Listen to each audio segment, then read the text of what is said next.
We have milder weather now, but let's rewind a bit to the summer of 2023. How would you describe it? It was really horrible. Some even say Unbearable. the temperatures in South Central Texas broke record after record. We've had 8 days in which we hit 105 or higher. It marked our 60th triple-digit day that we have seen so far this year. The hottest month ever recorded in San Antonio with an average temp of 90.6. Everyone and everything was affected, from homeowners to businesses and people who work outside in the elements. Even thinking back to 2021, we had the winter storm, except then it was snow and ice that staggered Texans. 10 degrees here in San Antonio. Both cases of extreme weather taught us preparation is key. CPS Energy says it's under orders to begin rotating outages. Local groups and agencies are having those conversations. How do we work with those stakeholders that already work with persons that are 65 and older, or they have a medical condition, people with disabilities, or individuals who are homebound? While we can't predict severe weather months before it happens, we can do our best to prepare when we're not in a weather emergency. So, let's get ready. Hi, I'm Stefania Jimenez. And I'm meteorologist Mia Montgomery. We're gonna get right to it. All right, so you probably haven't thought much about the weather lately. It makes a lot of sense. A lot of us want to put the summer of 2023 behind us because it was crazy.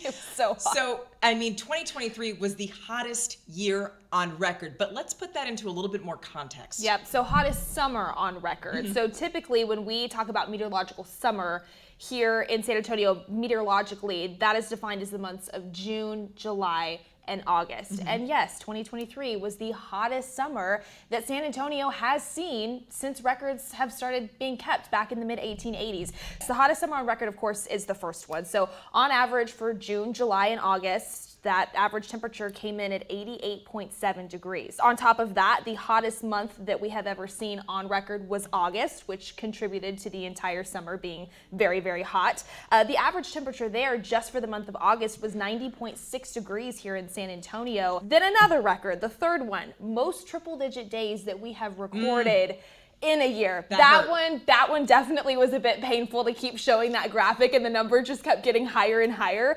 So we actually passed 2022 by a rather large margin. Last year we had 58 triple-digit days. This year we ended up with 75. We actually had the longest streak of consecutive triple-digit days as well. Yes. Remember that one? That's why so many workers had a difficult time, the ones who work outside. Because it was day after day after day of just climbing past that 100-degree threshold. So we started off in July. We had a streak of 15 consecutive triple-digit days. That actually was ended by a round of rain and storms that we had move through on a Sunday afternoon. A second streak started very shortly after that. That would go on for 23 days, breaking that record for the longest streak of triple-digit days we've ever seen. What did it take to end that streak? It took a tropical storm. We had Tropical Storm Harold that made landfall near South Padre Island on August 22nd. That brought rain and cloud cover to our area, which I think a lot of people were actually excited about because it kept our temperatures below 100 degrees for the first time in 23 days. Let's talk about the intensity. How about 105 triple-digit days? So this summer brought 17 days where our high temperature topped off at 105 degrees or higher. That's just incredible. So thank you for running through all those numbers because it's really important to put all of that into context, because when you do the weather every day, it's not just about the numbers. I mean, this stuff affects people. It affects every aspect of our lives, which many of you told us about this summer. Maria Perez's last energy bill, she says, was $200 for using her only window unit. It's the start of football season in Lavernia, and these coaches and players are doing anything to beat the heat, including practicing before the sun comes up. We know this brutal heat is proving to not only be difficult for us, but also for our crops as well.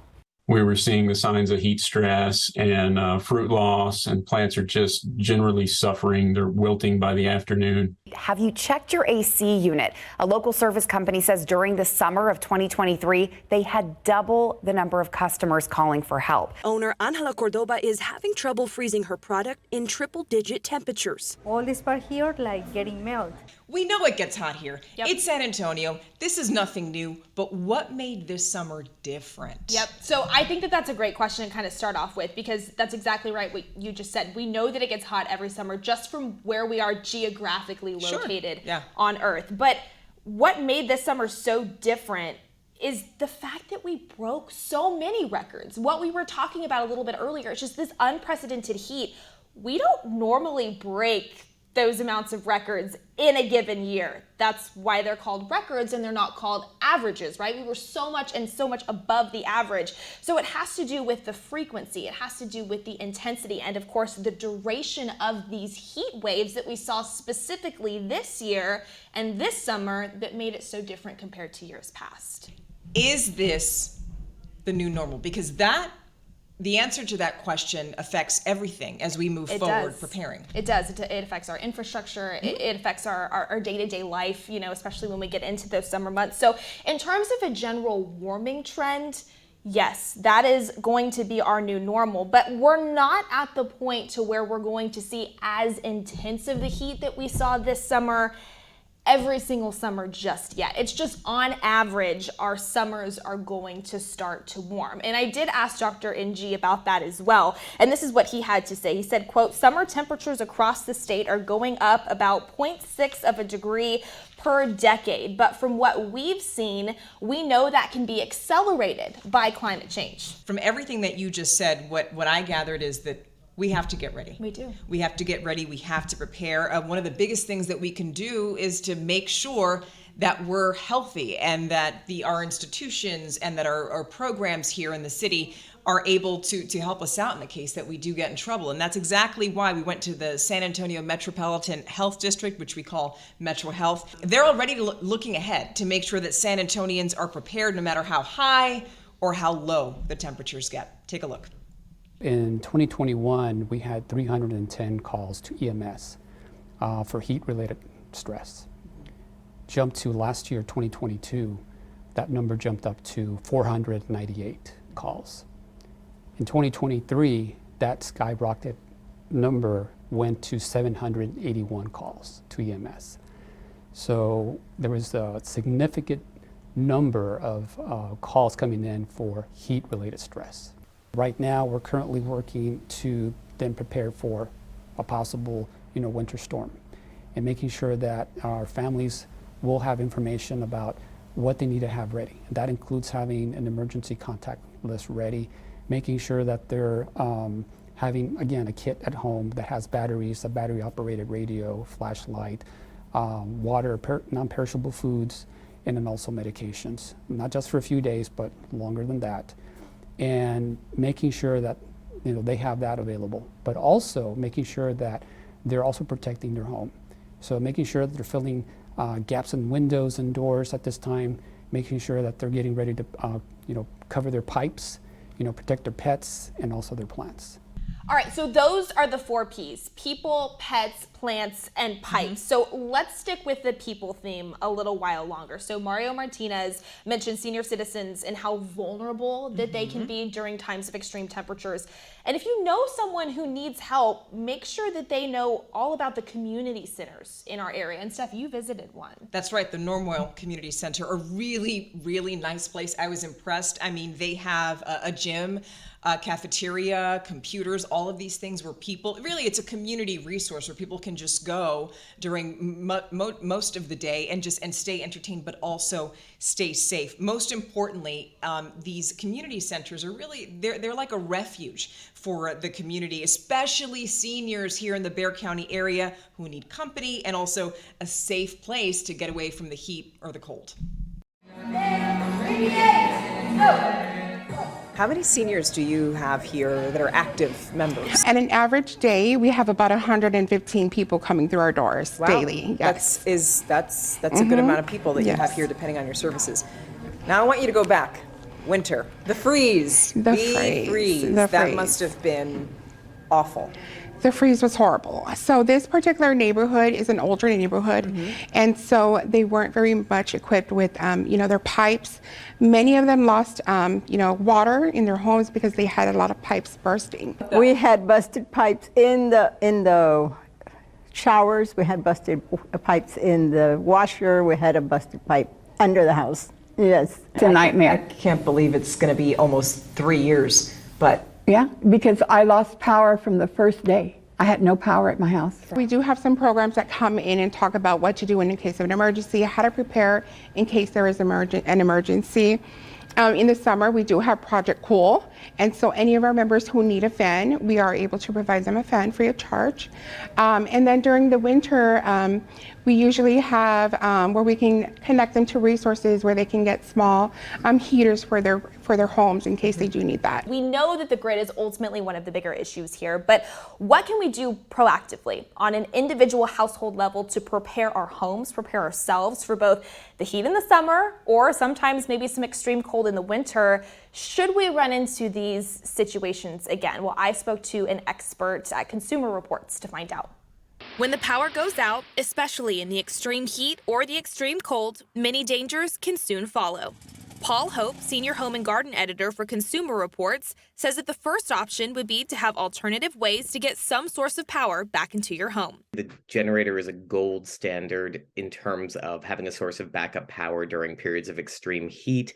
It is more or less the only way you can get power for all those essential things in your home if the power goes out from the utility company. If you're wanting to buy a new generator to have as that backup option, Hope says there are two basic types. A whole home generator that is permanently installed in the more expensive option, or a portable generator that is typically less expensive but requires a bit more effort to get up and running when the power goes out. For most people, the right fit is probably going to be a portable generator. When the power goes out, you can fill the generator with gas, fire it up, and either hook it up to a transfer switch connected to your house or plug items into the generator directly using outdoor rated extension cords.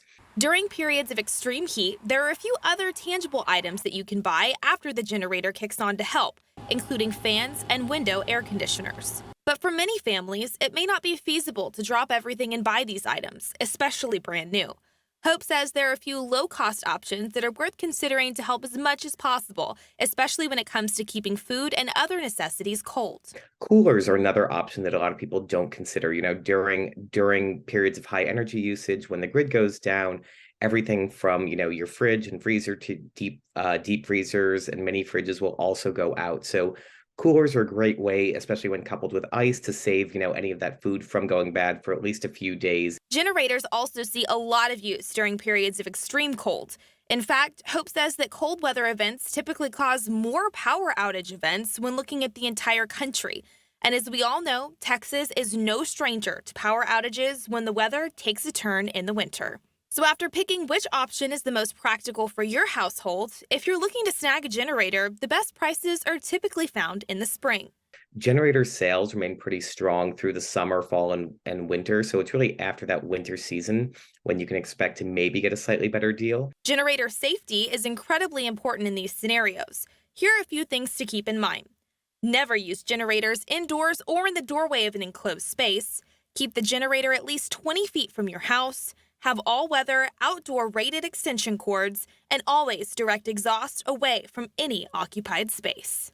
How about the people who can't afford, who don't have thousands of dollars to go out there and buy a generator or other supplies? We know that CPS Energy has something called the GasB Weatherization program. Yeah, and essentially what this program does, it provides both homeowners and renters at a certain income level with, quote, energy efficiency improvement. So the program pays for things like free energy efficiency upgrades, attic insulation, wall insulation, air sealing measures, replacement of incandescent light bulbs with LEDs, and deck ceilings. Now, in order to apply for this program, you have to meet the income qualifications for homeowners and renters, and the home itself also needs to meet some certain qualifications. And this is all, of course, listed on their website. So their website also states that a customer, a representative, 18 years of age or older, has to be on the premises at all times if that application is approved. Contractors and our CPS staff are out there working and helping with some some of those improvements as well. So if you're interested in this, you're thinking, oh yes, you know, I think that I do meet the qualifications and I could really use some good energy efficient improvements done to my home. This is kind of the application process. And again, you can find all of this up on their website as well.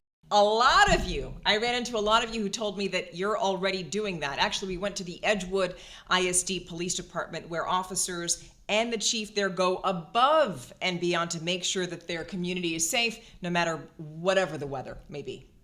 This right here, because we did have an extremely hot summer, this is what we were giving out to our community. How many air conditioners do you think you gave out? We gave out a lot. How many police officers do you have here? We have a total of about 22 police officers. That includes myself. Every day, we're trying to figure out a way to get more or to get what we need or store up in anticipation of some sort of crisis, in anticipation of some sort of bad weather. Our job is to bring peace to this community. That police department sees itself not just as a police department, but more as a community organization. And its goal is to protect the 10,000 kids in the Edgewood ISD and also everyone else within that community. So it was just good for us to spotlight them because they're doing a great job. We would be remiss if, when we are talking about this, to not bring in or mention the most vulnerable people among us, people who are always impacted, whether it's hot or cold. I mean, many of us have if we're going to work, we know that there are ACs at work, there are ACs in our cars, or there's heat in our cars. That doesn't happen if you're homeless. Exactly. So if you see someone who is unhoused and who needs help in San Antonio, especially during times of inclement or extreme weather, call this number. So it's the Homeless Connections Hotline, 210-207-1799. It is essentially a one-stop shop where you can access a bunch of services specifically for the homeless population. We love that you've been keeping us company. We hope that today's special got you thinking about what you can do to prepare no matter whatever the weather may be. We mentioned homeless services, the GasB program, community centers, a lot of stuff to remember, but don't worry because we have links with information to all of those services on our website. All you got to do is look for the special. Yep, and remember, KSAT, we're here for you. And there's one thing you can do now to make sure that you're in the know, especially when severe weather happens, and that's to download our KSAT Weather Authority app. We work so hard to update this app multiple times a day, especially when there is inclement weather on the way, keeping you informed and updated. Severe weather, extreme weather, if the power was to go out, the amazing thing about having that is that we can still get to you on your phone. Yes. If it's charged, and you can watch all of our live coverage, weather coverage, whatever it may be, right there on the app. All right. Thank you. Of course. And thank you, and please stay safe.